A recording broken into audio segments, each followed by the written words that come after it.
Now this is a breaking news. We have this young man right here has been shot.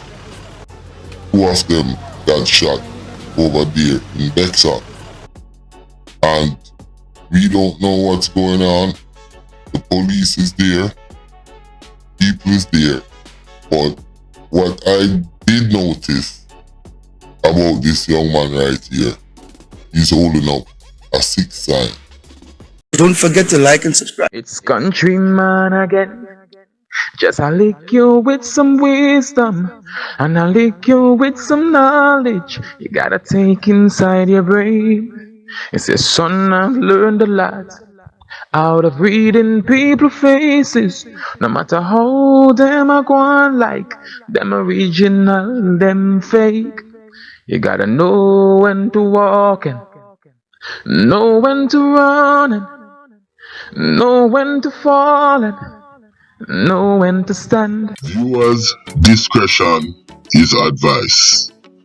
One more time. Viewers' discretion is advised. 6 sign, so we don't even have to second guess what happened over there. As if he's holding up a 6 sign and you have the 6 and the 7 war. Obviously, we're gonna assume it's the 7 who came and retaliate. But yeah, this is definitely a breaking news. 2 people get shot over there in Bexon, that part of Castle St. Lucia. And right now, the entire Castle and beyond is pretty much hot. As you can see, there was a quadruple murder on Wednesday.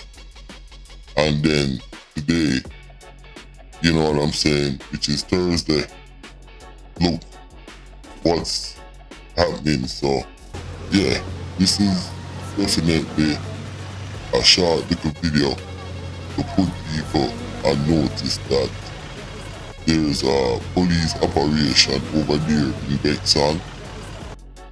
2 men or 2 people get shot. The young guy in this picture right here, what I'm talking about, is definitely one of the victims. And if you all notice, he's holding up a 6 sign. So yeah, so stay tuned to the channel for more information as it comes. We have the intel them out there gathering all that information. Thank you. Listen, my name is Countryman.